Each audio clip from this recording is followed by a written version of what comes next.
wa chama ambao waliteuliwa baadaye na vikao vya kamati kuu vilivyofuatia mwezi Februari na tarehe 10-11 mwezi Machi. Kamati kuu baada ya tafakari ya kina imeamua kwenda mahakamani kwa vile imeshindwa kuiona nia njema ya msajili wa vyama vya siasa katika maamuzi yake aliyoelekeza kwenye barua aliyotupatia, aliyoitoa kama taarifa kwa umma. Kamati kuu imewaelekeza wanasheria wa chama kuwa hadi kufikia Alhamisi tarehe 9 mwezi Juni, shauri hili liwe limepelekwa mahakamani, na madai yetu ya msingi ni kwa sababu tumejiridhisha kuwa: moja, msajili wa vyama vya siasa hana mamlaka ya kutafsiri katiba ya chama kwa namna anavyoona yeye, tofauti na uhalisia. Kwa tunaenda mahakamani kwa sababu msajili amejipa jukumu kama mtafsiri wa katiba yetu, na yeye anajiona ndio anajua nini katiba yetu inazungumza, tofauti na sisi na wanasheria wengine wote wanavyoiona katiba yetu. Sababu ya pili aliyotoa msajili wa vyama vya siasa kuzuia ruzuku ya chama, na hapa naomba nieleze vizuri sana ili Watanzania waelewe. Tunaenda mahakamani kwa sababu msajili amechukua jukumu la kuzuia ruzuku kwa chama chetu. Sasa sheria anayoisimamia msajili mwenyewe, sheria ya vyama vya siasa kifungu cha 18(6),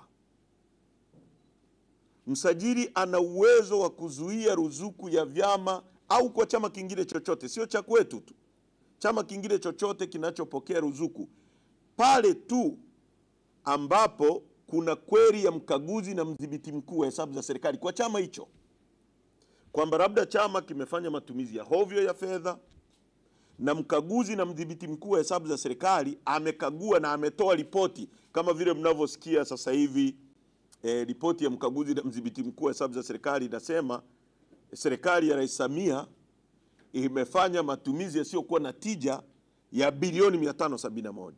Sasa kama mkaguzi tungekuwa na hati chafu au fedha zimetumika vibaya au na jambo kama hilo, kwa mujibu wa kifungu cha 18(6), hapo tu ndio anapopata mamlaka ya kuzuia ruzuku.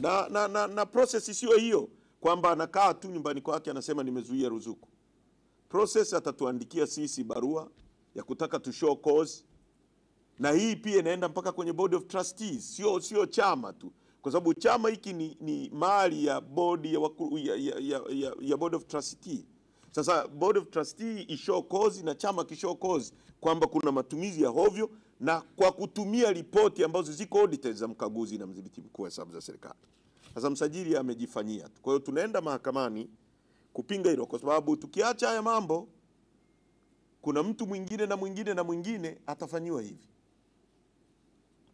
Si msajili hana mamlaka ya kubatilisha maamuzi halali ya vikao vya chama kwa mujibu wa katiba ya chama chetu. D, msajili wa vyama vya siasa sio mamlaka ya rufaa na sio chombo cha kupokea malalamiko yoyote kwa masuala ya chama na wanachama wa chama cha siasa. Kama kuna mwanachama wetu amefanyiwa kwenye chama humu, mtu anaweza kugombea ngazi ya wilaya au hata ngazi ya kata,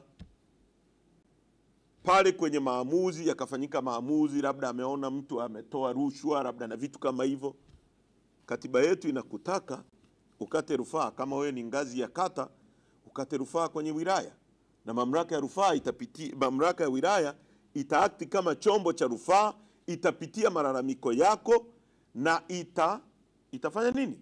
Itatengua au itaendelea kuuphold hayo maamuzi. Hivyo hivyo kwenye ngazi ya wilaya, kama kuna mtu analalamika anaenda ngazi ya mkoa, kwenye ngazi ya mkoa anaenda ngazi ya kanda. Chama chetu kimestipulate vizuri sana mamlaka haya na mgawanyo wa mamlaka kwenye wilaya, kwenye kata, kwenye mkoa na kwenye taifa. Kama kuna mtu ana malalamiko kwenye ngazi ya kitaifa, anaenda anakata rufaa, labda kama ni baraza kuu anakata rufaa kwenye mkutano mkuu. Kwa hiyo ndio maana tumesema msajili sio mamlaka ya rufaa na sio chombo chochote cha kupokea malalamiko. Kwa hiyo mambo yametufanya twende mahakamani. Hivyo chama kinachukua hatua hii kwa lengo la kuweka kumbukumbu sawa kuwa msajili wa vyama vya siasa hana mamlaka ya kupokea na kusikiliza malalamiko ya wanachama dhidi ya uamuzi wowote uliofanywa na chama cha siasa kama alivyofanya. 2, hatujaridhika na maamuzi ya msajili wa vyama vya siasa kubatilisha maamuzi ya chama ya tarehe 22 na Januari 25. Sasa hapa mnisikilize vizuri tena. Hata hivyo, kamati kuu kwa kutambua mazingira magumu ya utaratibu wa sheria kutozingatiwa katika nchi hii, mabano impunity, na nawasihi sana waandishi wa habari, ni muhimu sana mkasaidia Watanzania kwenye nchi hii, kwa sababu kuna mambo mengi sana yaendi vizuri. Kuna mazingira unakuta watu wanasema fuata sheria, fuata sheria. Sisi ni law abiding citizen, tunapenda sana kufuata sheria. Lakini pia sheria hizi sio zote ziko justice, sio zote zina haki. Kwa sababu sheria tu. Kuna sheria hazina haki. Lazima tuwe tunajifunza na tunaelewa. Wakoloni walitunga sheria ya kuuza na kununua binadamu. Na ukigoma kuuzwa na kununuliwa umevunja sheria. Walitunga sheria kabisa kwamba wewe wakitaka kukuuza, wakuchukua kuuza, na wewe you have no right to resist kwamba uuzwe kama ng'ombe.